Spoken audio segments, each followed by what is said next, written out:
All right, so it's come to my attention that as I progress in my trucking career and experience more things in the industry and on the road, that I now have I guess you say, a small and growing collection of trucker stories that I feel I could tell to entertain the people of the world.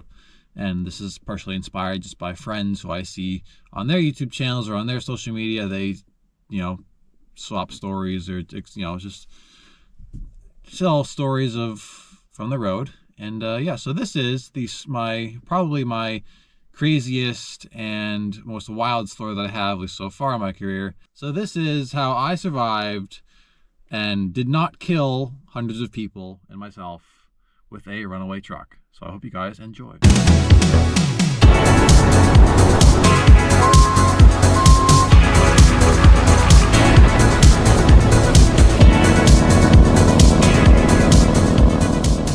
So we're currently sitting in the seat of my 1994 Ford Ranger, which lots of my friends have named the Danger Ranger, which you guys will eventually see on this channel. It's currently in just hibernation right now. I haven't driven it at all this winter except for one time. And I am not driving trucks right now for work.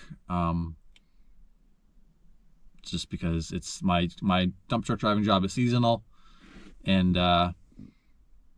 hasn't started up yet. Will soon though, so look up for videos on that. But anyway, this is a story of how I was working for a company that had very not so roadworthy trucks. They were old Macs. Driven a lot of Macs in my career. I haven't liked too many of them. Not saying I haven't liked any of them, but just Macs are not my favorite truck, if you can't tell by my giant Peterbilt oval on my sweatshirt here. But anyway, so I worked for this company. I started out in a triaxle. I worked my way into a trailer dump. It was a 1997 Mack CH613 set forward axle. I don't even know what brand the trailer was. It was just some old steel trailer. Did not have an air tailgate. The way the tailgate worked on that trailer was when it was up in the air all the way up, I had to let it down, get out of the truck, run to the back, and push it closed, and it would like slide into this little slot on the back of the trailer, and that's how you close the tailgate. So definitely didn't run back fast enough a couple times and had to put it back up again. But anyway, so I'm driving this truck. It's got a bent bumper. It's dirty, not polished. It's got some problems with it. The biggest one of which was it had a exhaust manifold leak. So every time I used the engine brake, you'd hear a hissing sound. And I might have a video of that, which I will overlay.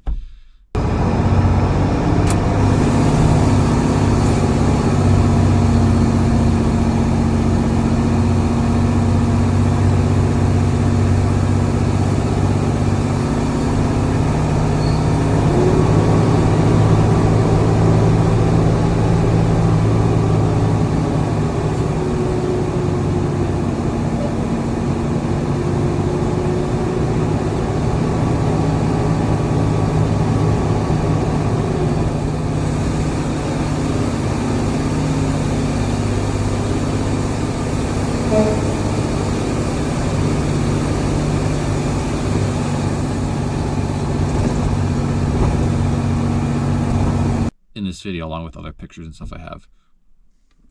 So the engine brake didn't really do much. I mean, it was already a Mack engine brake to begin with. Those are probably the weakest jakes you could get in any truck. But this truck actually it had a gold bulldog on the hood. It was very faded gold, but this is a gold bulldog Mack, which means it was entirely Mack components from the engine, transmission, rear ends, everything. Which is kind of cool to say, like I've driven a gold bulldog Mack. But anyway, so yeah, the jakes didn't really do a whole lot. They didn't sound good. The truck wasn't bad as far as power and moving goes. It had a 400 horsepower E7 in it, which is obviously, by modern standards, and the fact that I have driven trucks with close to 600 horsepower, it's not a lot, but it moved pretty good.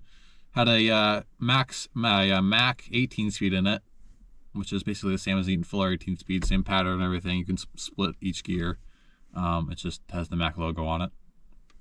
But anyway, actually getting to the whole point of the story, I get loaded at a quarry with 3/4 stone, in what's Newport Materials. I don't know if I should say the name, but I just did, so oh well.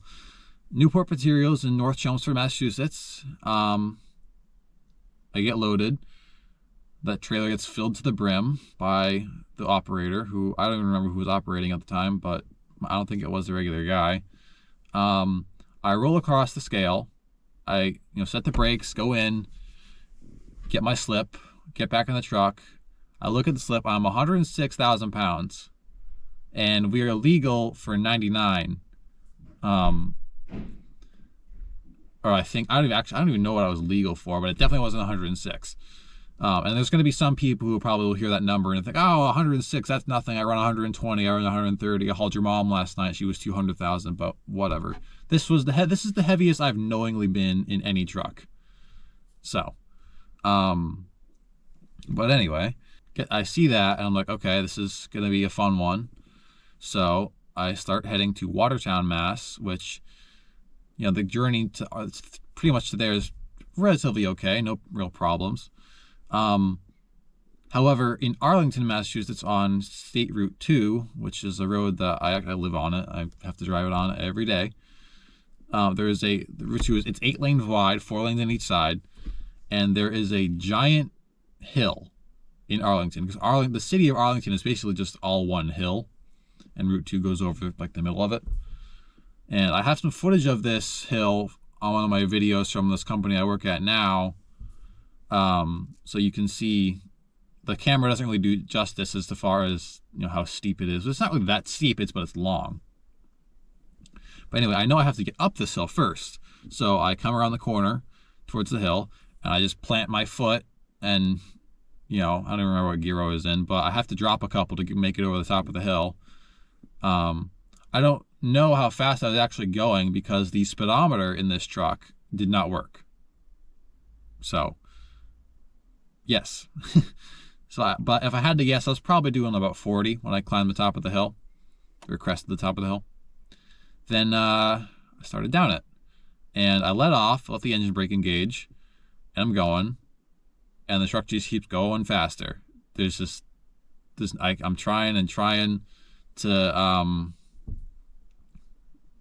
keep it under control, but I just can't. And I'm trying not to step on the service brakes too much because I don't want to burn them up.